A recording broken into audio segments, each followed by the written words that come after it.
Yo, what's up everybody? Welcome back to River City Rundown. Today, we're looking ahead to Week 5 and we're previewing some of the biggest matchups on the slate. This week, we've got a couple of top teams in the NFC going head to head, some potential fantasy gold mines worth keeping an eye on, and division rivals facing off on Sunday Night Football. Make sure you're following me on Instagram at rivercity_rundown for more fantasy football content and updates. Now let's jump right into it. To start off Week 5, we've got a great Thursday night matchup between the San Francisco 49ers visiting the LA Rams. A couple of divisional rivals going at it on Thursday night prime time. Both of these teams are also 3-1, and with the season a quarter of the way complete, the jousting for divisional positioning already becomes important. There's also fantasy implications in this one, with Puka Nacua coming off his best regular season game of his career in terms of total yardage after he absolutely torched the Colts for 170 yards, catching 13 of 15 targets.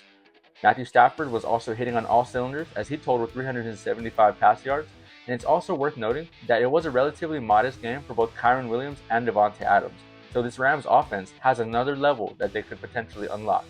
On the other side of things, the 49ers are coming off arguably their worst game of the year, as they fell to the Jags in their first loss of 2025. The 49ers injuries are once again piling up, and with Kittle most likely set to return until at least Week 6, they are going to be thin at the receiving position, but as long as you have Christian McCaffrey, you still have a chance.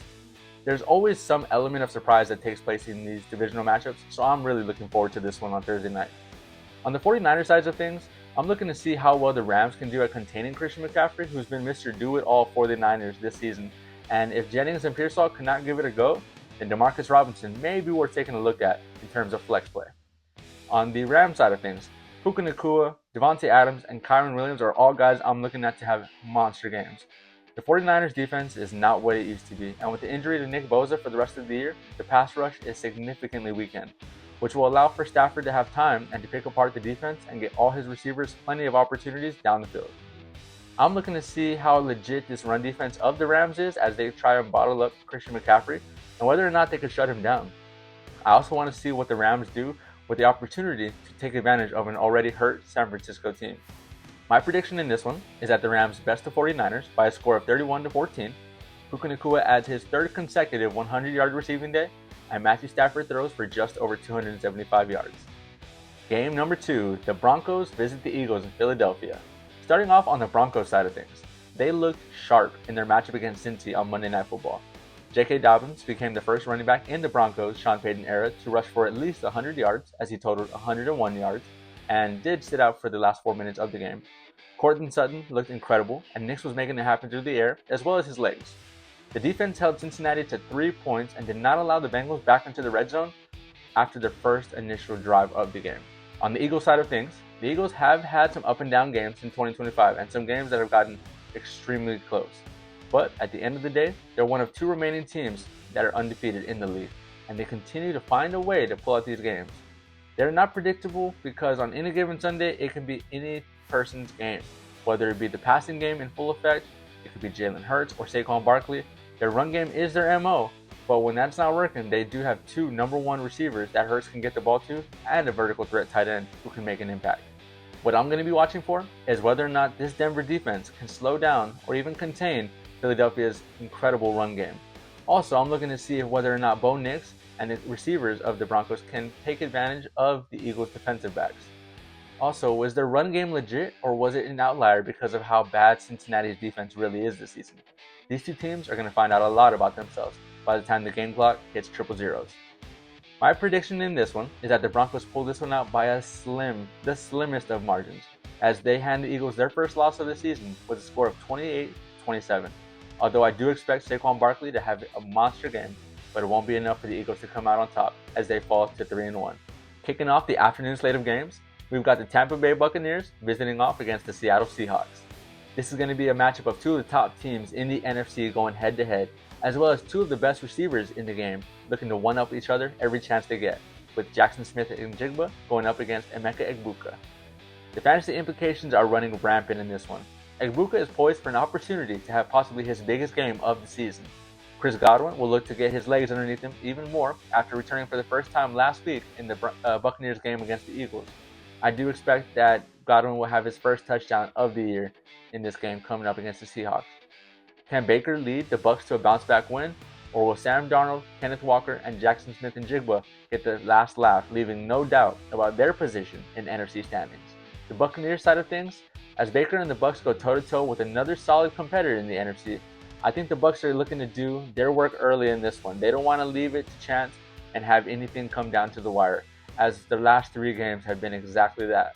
On the Seahawks side of things, I can only imagine that Jackson Smith-Njigba will want to have a big bounce-back game, as he was relatively quiet against the Cardinals on Thursday Night Football last week, as well as Kenneth Walker III is going to want to hit pay dirt, since he had most of his potential touchdown scores vultured by Zach Charbonnet. I'm looking to see whether or not either of these secondaries can hold up against the opponent's receiving core. Can either team establish the run game in this one?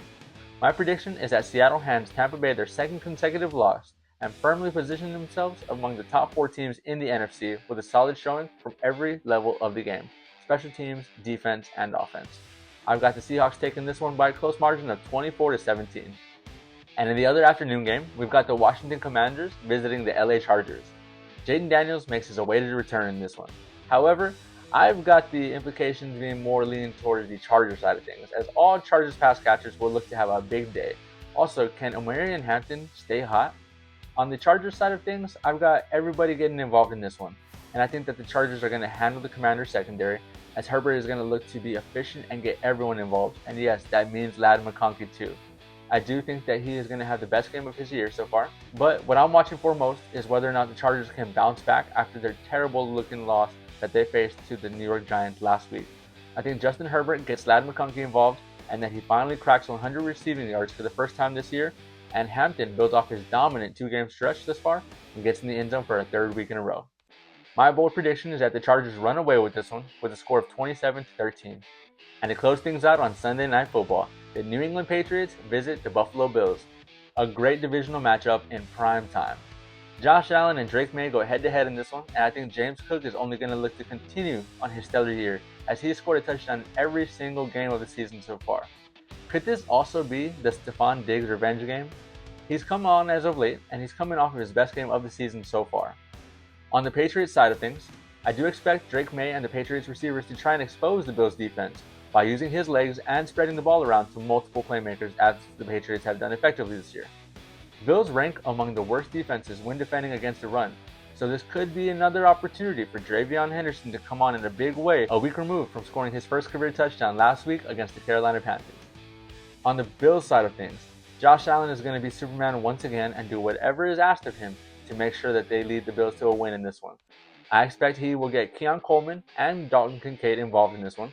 Again, James Cook is going to continue to build off of his unbelievable year, and he will add another touchdown to his season totals, as he continues to prove that extension was the right decision for both sides.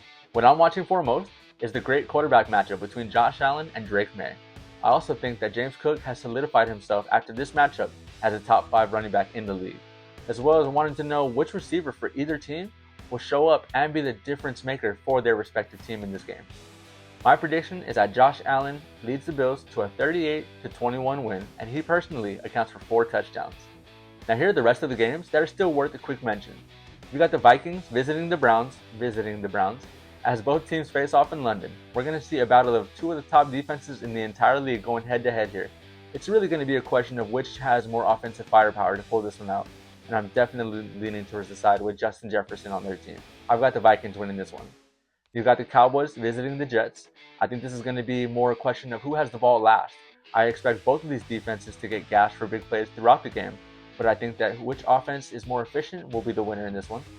You've got the Giants visiting the Saints. I want to know whether or not Jackson Dart could begin his career as a starter 2-0 against the Saints team that looked pretty good against the reigning MVP in Buffalo. I think this is going to be more of a shootout than people are giving credit for.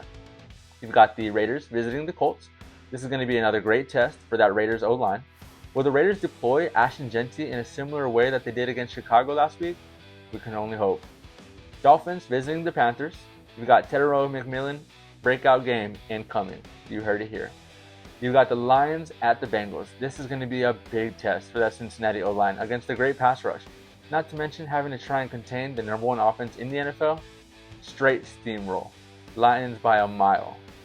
You've got the Texans visiting the Ravens. With this one, if Baltimore loses, is their season already done for? Great test here for Houston to make it 2 wins in a row. Titans visiting the Cardinals. I've got a Kyler Murray bounce back game coming in shortly, and this could be a game where Will Johnson, the defensive back of the Cardinals, makes his return. I think we're going to see the same Titans we've seen the last 4 weeks. You've got the Chiefs visiting the Jaguars on Monday Night Football. Could this finally be the Brian Thomas Jr. breakout game? Probably not. Now it's time to shine the spotlight on some players that I will specifically be keeping an eye out for this week. And my breakout candidate, it feels weird just saying that, but I've got Ladd McConkey. Can the Chargers key in on their guy and manufacture plays to get him the ball in his hands in open space? I believe this is going to be a get-right game for all Chargers, and that this is the first game of the year where he gets into the end zone and hits pay dirt. And the trap play game of the week, I think it's got to be the Pats visiting the Bills on Sunday Night Football. The Bills, in my opinion, are in a trap game versus the Pats because division rivals always happen to bring the best out of one another. And the Bills' defense is susceptible to giving up chunk plays, which, if given time, Drake Maye is capable of making. The Patriots have Stephon Diggs, Kayshon Boutte, Hunter Henry, and Travion Henderson as their most explosive playmakers, and I don't think enough people are talking about the possibility of the Patriots making this a closer game than we might even assume. The player that I think is continuously trending up week after week is Quinshon Judkins. He's proven that a tough matchup won't stop him from being highly effective and productive. He proved against Green Bay and Detroit that he is still going to be involved as the workhorse running back and get his way into the end zone. Can he make this the third NFC North team in a row that he scores against? I think he can, and I think he will. The defensive game that I think is still worth keeping an eye on for those football sickos like myself, I've got the Vikings and the Browns. The Vikings are set to go against another top defense in the league this week against the Cleveland Browns in their London game. Can they bounce back after their disappointing loss they suffered to the Steelers last week in Ireland? I think they have what it takes. The player I'm watching closest is Ashton Genty and the Raiders against the Indianapolis Colts. I want to see if he can build off of his incredible week 4 that he had, or if it was simply a case of great matchup and a great result as a byproduct of that matchup against the Bears. I'm looking to see if Vegas will look to get him involved as the bell cow back that he was drafted to be. You've got the guy who totaled 2,600 total yards last year. Get him the ball any way you can. Get him in open space and just let him do the rest.